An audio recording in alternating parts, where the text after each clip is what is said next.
Bienvenue à un nouvel épisode de Médecine in 3 minutes. Comme d'habitude, on va droit au but. Le sujet est expliqué d'une manière brève, claire et souvent illustrée. Le sujet d'aujourd'hui est à propos du pneumogastrique, le nerf vague ou la dixième paire crânienne. Le nerf pneumogastrique ou le nerf vague ou la dixième paire crânienne, il incarne à lui seul à peu près 90% des fibres parasympathiques du système nerveux autonome. Il distribue ainsi des fibres au niveau des poumons, au niveau du cœur et du type digestif. Le pneumogastrique ou le nerf vague est une paire de nerfs. Il est désigné au singulier, mais en fait, il s'agit de deux nerfs, de deux pneumogastriques, un droit et un gauche. Ces deux nerfs se perdent dans les viscères. C'est le nerf le plus long du système nerveux autonome et le pneumogastrique. En fait, les deux pneumogastriques, le droit et gauche, ont des trajets anatomiques qui sont différents. Le pneumogastrique quitte la médula oblongata entre la pyramide et le pédoncule cérébelleux inférieur. Il traverse le foramen jugulaire. Il s'étend à l'intérieur de l'étui carotidien, entre l'artère carotide interne et l'artère et la veine jugulaire, pour aller en bas vers le thorax et l'abdomen. Le pneumogastrique droit donne naissance au nerf récurrent droit qui décrit une sorte qui passe au-dessous de l'artère subclavienne droite pour monter et donner le nerf récurrent droit. Le pneumogastrique droit contribue à l'innervation du cœur, du poumon, de l'œsophage, des plexus cardiaques, des plexus pulmonaires et œsophagiales. Il pénètre le diaphragme à travers l'hiatus œsophagial par le biais d'un tronc postérieur. Le pneumogastrique gauche, lui, donne naissance au nerf récurrent gauche. Alors, cette branche du pneumogastrique, elle descend au-dessous de la crosse aortique pour remonter et donner le nerf récurrent gauche. Le nerf récurrent gauche donne aussi des branches au plexus cardiaque, au plexus pulmonaire et au plexus œsophagien avant de pénétrer à travers le hiatus œsophagien pour pénétrer vers le diaphragme. Ici, c'est une vue endocrânienne et pour illustrer que lors de la traversée du foramen jugulaire, trois nerfs traversent le foramen jugulaire et parmi les nerfs qui traversent le foramen jugulaire, il y a le nerf vague ou pneumogastrique, en plus du nerf glossopharyngien et de l'accessoire. Ici, cette présentation, c'est pour montrer le nerf récurrent droit et le nerf récurrent gauche.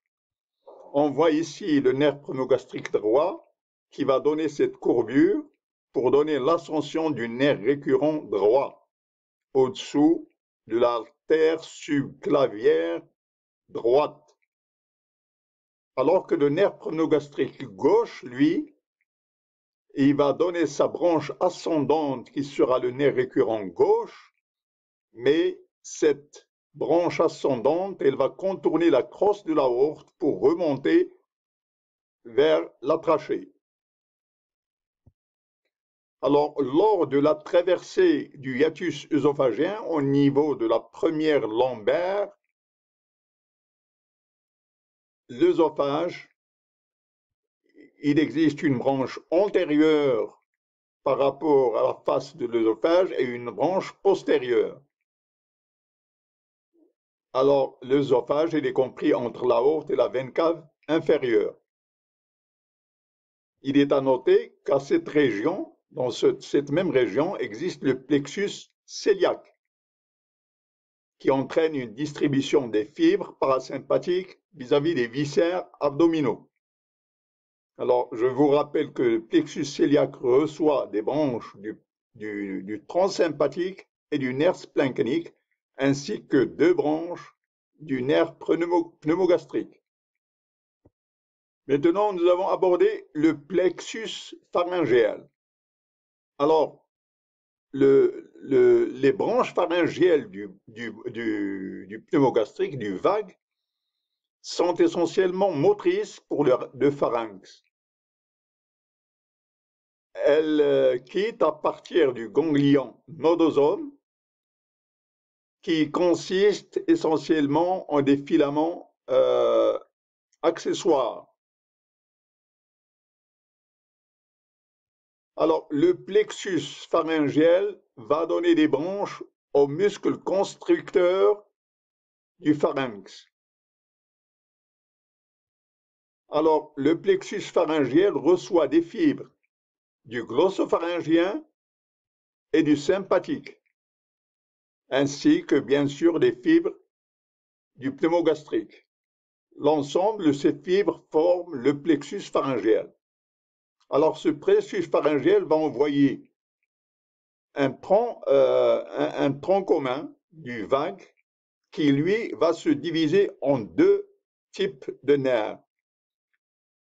Le nerf laryngé supérieur et le nerf laryngé inférieur, qui va se prolonger par le nerf récurrent. Alors, le nerf laryngé supérieur se divise en nerf laryngé supérieur interne et externe. Ici, c'est pour illustrer que le nerf laryngé se divise en 2 branches, une branche interne et une branche externe. Alors, la branche externe innerve le muscle cricothyroïdien. Sa fonction est de renforcer et de tendre les cordes vocales et pour renforcer le pitch. Alors, la branche interne, elle perce la membrane thyroïde. Elle perce la membrane thyroïde pour donner une branche à l'épiglotte, à la base de la langue et à la muqueuse du larynx, ainsi qu'au pilier des cordes vocales. Alors, maintenant, nous avons étudié les différents nucléi au niveau de la médula et leur connexion avec les différents viscères. Alors, pour l'illustration de ces nucléi, d'abord, il y en a 4 nucléus, 4 nucléi, le nucléus trigeminal spinal, le nucléus solitaire, le nucléus dorsal et le nucléus ambigu. Alors, à partir des viscères, il y a des fibres afférentes qui connectent les viscères avec ces nucléus. Et il existe aussi des fibres efférentes qui proviennent de ces nucléus vers les viscères. Nous allons voir ça en détail. Nous allons commencer par les fibres afférentes qui vont connecter les viscères vers les nucléi au niveau de la médula. Alors, les nucléi afférents, ils sont en nombre de 3. Pour les retenir, il faut poser 3A, 2V et 2G. Ensuite, ajouter un S ici et un S là.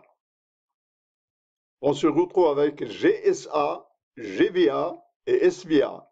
GSA, GVA et SVA. Alors, GSA, c'est Général Somatique Afférente. GVA, c'est Général Viscéral Afférente. Et SVA, c'est Spécial Viscéral Afférente.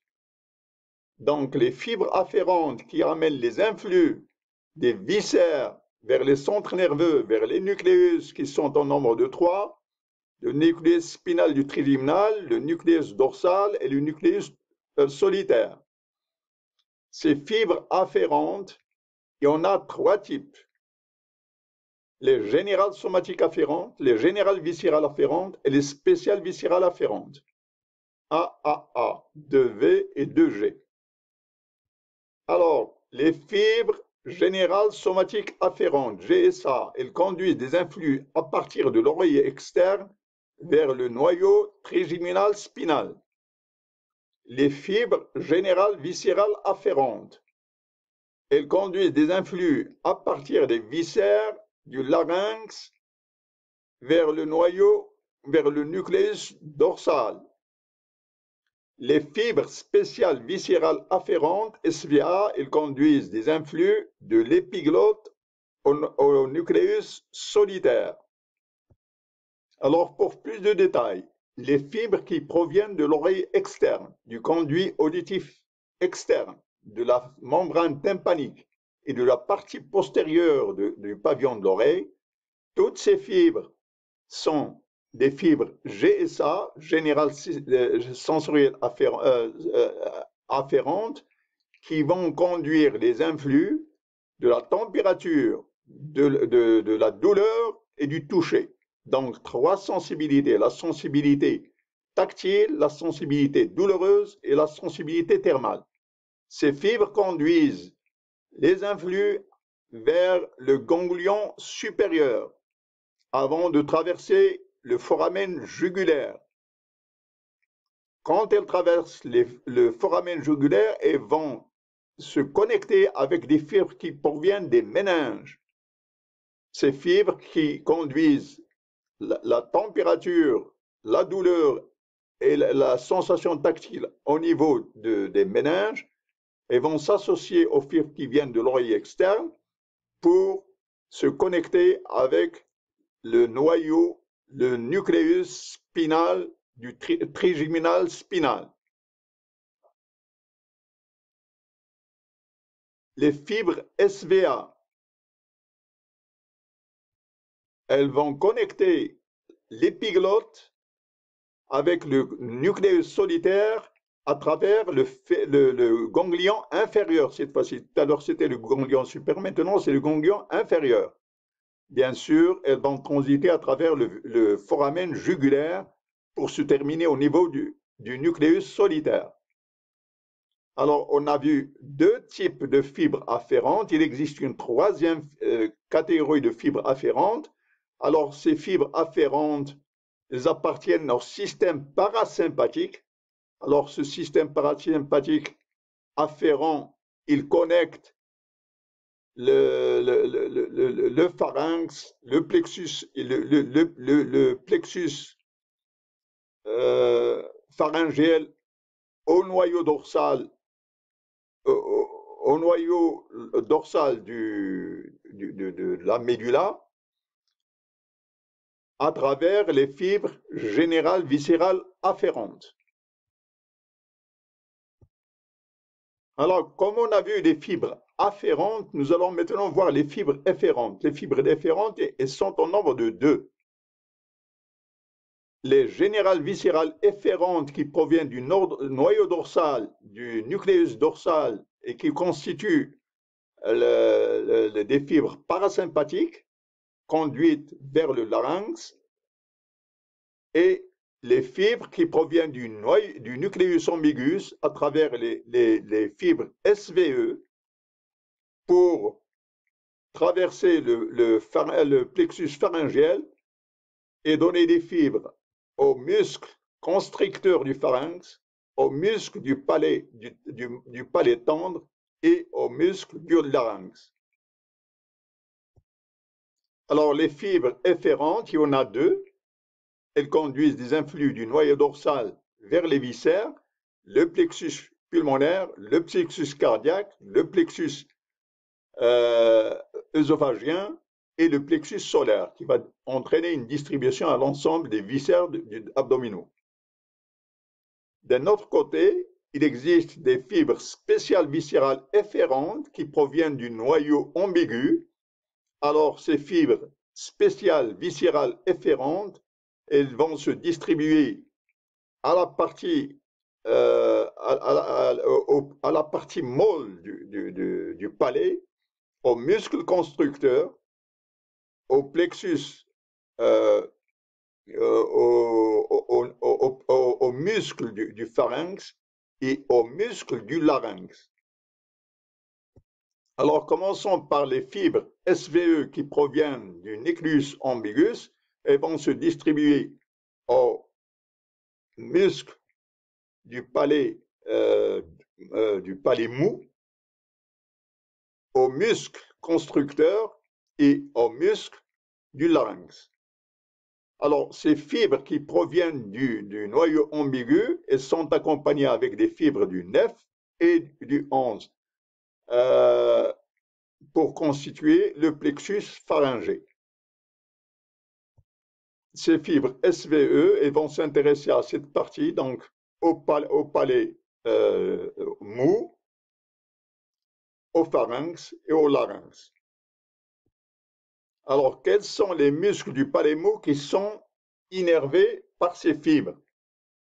Alors, parmi ces muscles, il y a le palatoglossus, le palatopharyngus, le muscle de l'uvula et le lévateur palatique. Alors, tous ces muscles sont innervés par le nerf pneumogastrique 10, excepté un seul muscle, c'est le tensor palatis. Alors, ce tensor palatis, lui, il est innervé par la branche maxillaire du trigymo, le V3.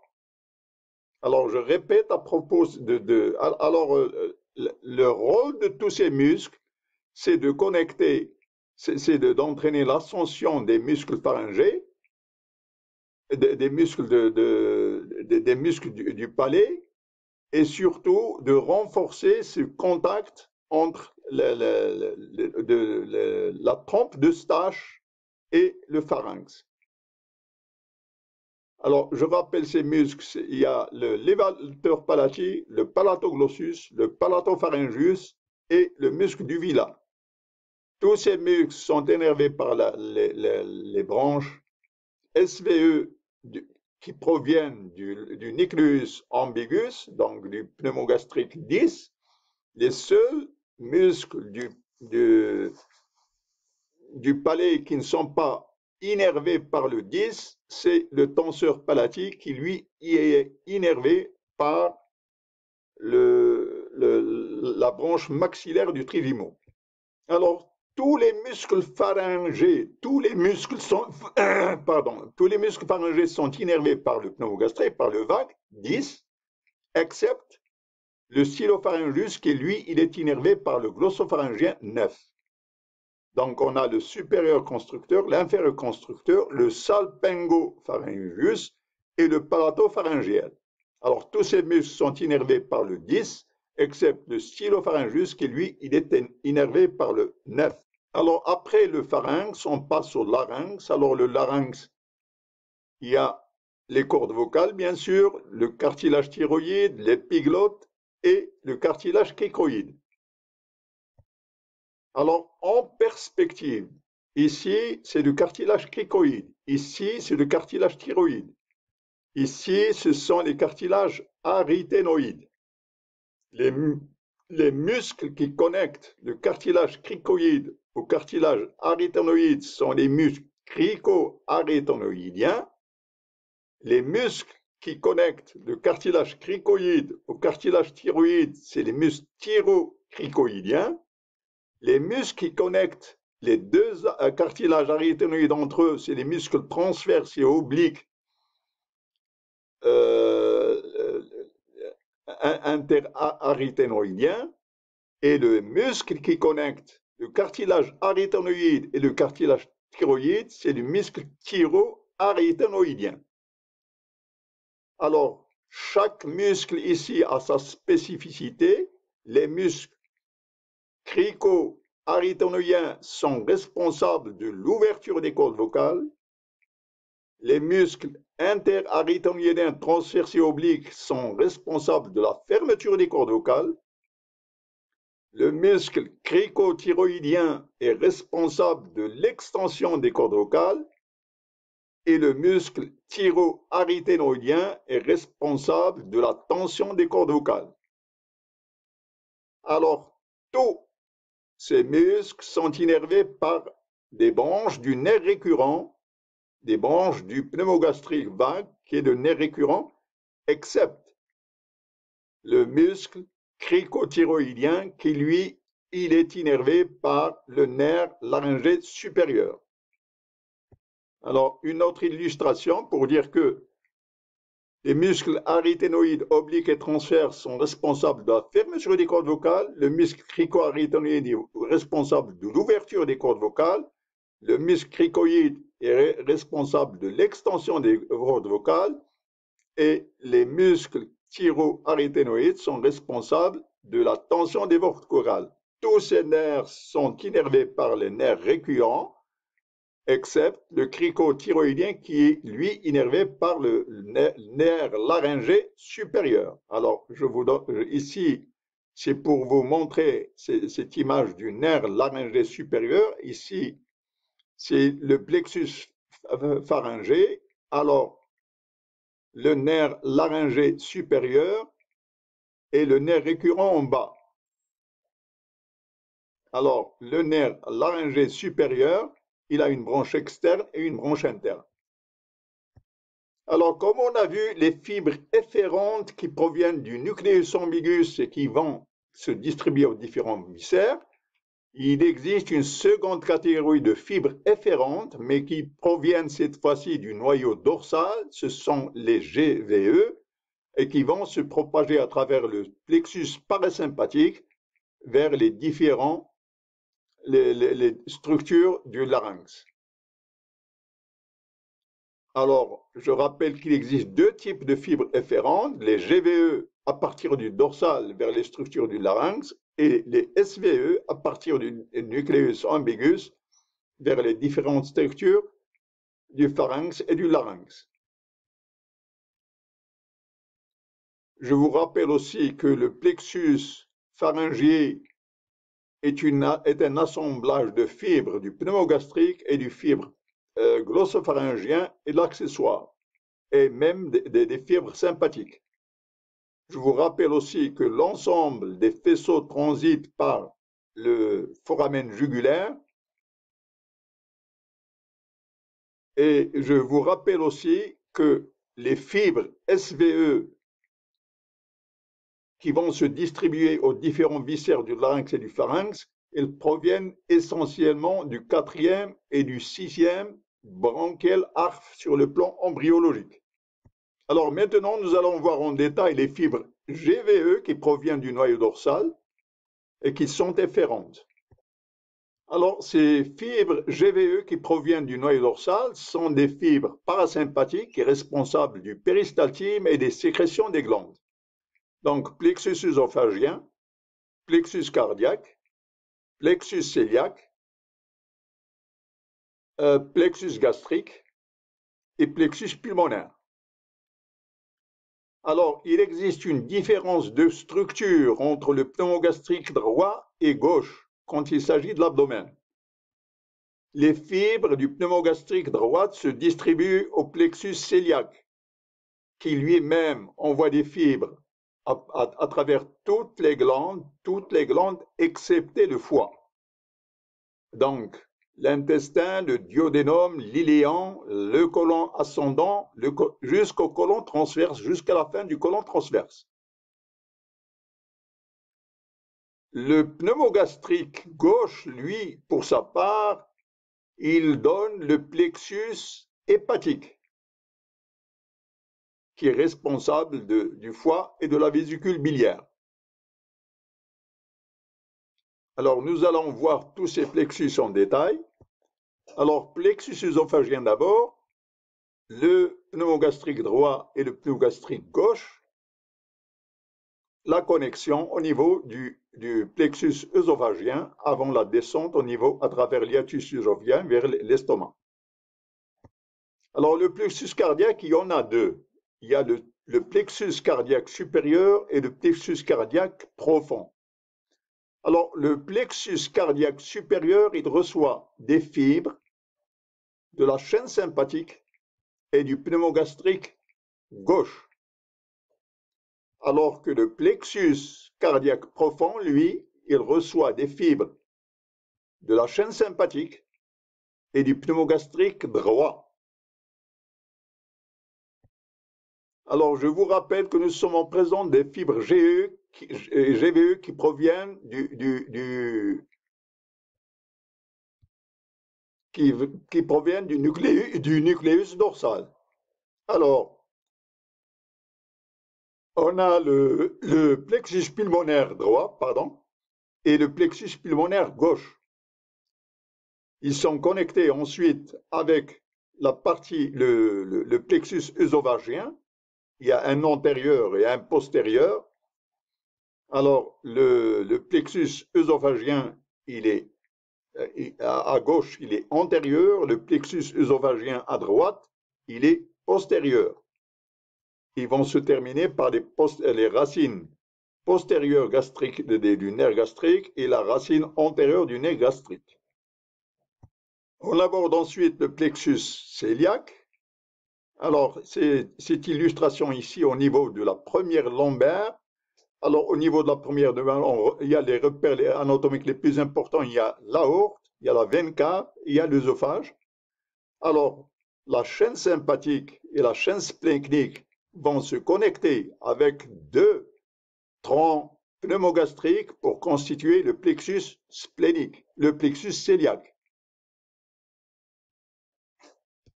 Je vous rappelle que le plexus cœliaque fournit des branches pratiquement à tous les viscères abdominaux, excepté le foie, qui lui provient des fibres et provient du pneumogastrique gauche. Alors maintenant qu'on a vu les fibres SVE qui proviennent du nucléus ambigus et les fibres GVE qui proviennent du nucléus dorsal, nous allons voir les fibres GSA qui proviennent de l'oreille externe et qui sont dirigées vers le noyau spinal du trigeminal. Alors, les sensibilités douloureuses, la sensibilité tactile et la sensibilité thermale, toutes ces sensations au niveau de l'oreille externe, de la partie postérieure du pavillon de l'oreille, au niveau du conduit édictif, au niveau du tympan, toutes ces stimulations sont conduites vers le nerf ganglionnaire supérieur avant de pénétrer pour se connecter avec le nucléus spinal du trijumeau au niveau de la médulla. Alors, comme on a vu les SVE, comme on a vu les GVE, comme on a vu les GSA, maintenant nous allons aborder les SVA qui connectent l'épiglotte au nucléus solitarius.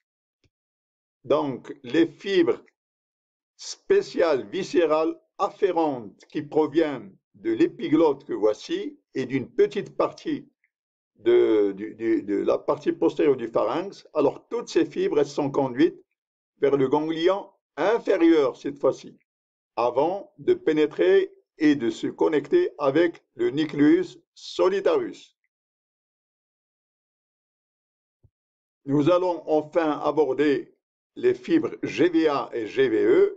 Je vous rappelle qu'il y en a des afférences et des différentes et constituent les fibres du parasympathique. Alors, les fibres GVA, les fibres GVO et GVA, elles vont connecter le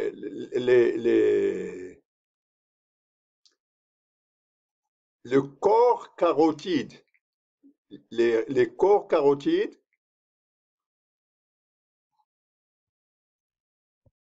et le sinus carotide sur l'aorte. Alors, le corps carotide entre les deux carotides et le sinus carotide sur l'aorte, ces deux plexus, ils seront connectés avec le noyau dorsal à travers les GVA. Alors, ces fibres, elles vont faire une première connexion au niveau du ganglion nodosome avant de pénétrer le foramen jugulaire pour se terminer au niveau du noyau dorsal nucléus.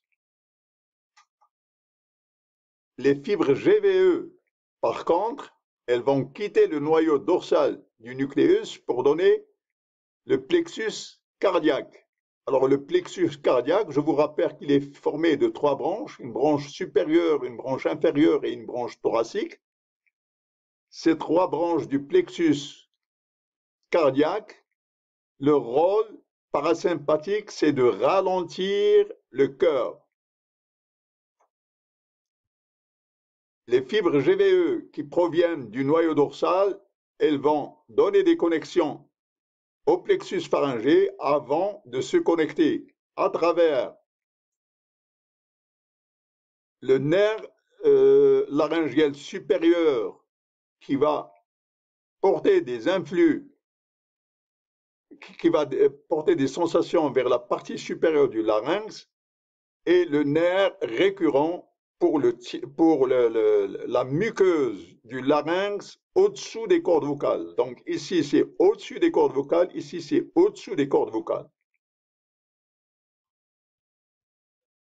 Alors, je rappelle un peu pour ces GVA et ces GVE. GVA, carotide sinus et carotide body, et vont prendre des influx qui vont transiter vers le noyau dorsal et vont se connecter avec d'autres fibres qui vont venir au-dessus des cordes vocales et au-dessous des cordes vocales pour former les GVA du noyau dorsal. Ces fibres sont afférentes. Maintenant, il existe des fibres efférentes. Alors, les fibres efférentes, c'est des fibres GVE, essentiellement pour le cœur, avec 3 branches qui constituent le plexus cardiaque, la branche supérieure, inférieure et thoracique, entraîne le ralentissement du cœur. Le plexus pulmonaire, qui entraîne la construction et la sécrétion des branches. Le plexus pharyngé, et il va donner 2 branches, le nerf laryngé supérieur et le nerf récurrent. Alors, le nerf récurrent, c'est au-dessous des cordes vocales. Le nerf laryngé supérieur, c'est au-dessus des cordes vocales. Alors, voici un tableau récapitulatif de tout ce qu'on vient de dire. Alors, le noyau solitaire des connexions SVA à travers différentes structures vers le noyau solitarius. L'oreille externe et la branche méningée vont donner des GSA vers le noyau spinal du trijumeau. Les fibres GVE, plexus gastrique, plexus cardiaque, plexus pulmonaire et larynx va donner des fibres GVE vers le noyau dorsal. Les fibres afférentes, elles proviennent essentiellement du noyau ambigu, vont donner des fibres SVE vers le plexus pharyngé, vers les muscles constructeurs du pharynx, vers les muscles des cordes du larynx. Merci d'avoir assisté à cet épisode de Médecine en 3 minutes. Voulez-vous appliquer le bouton like, d'adhérer à la chaîne si vous ne l'êtes pas encore? Vos suggestions sont toujours bienvenues. Merci.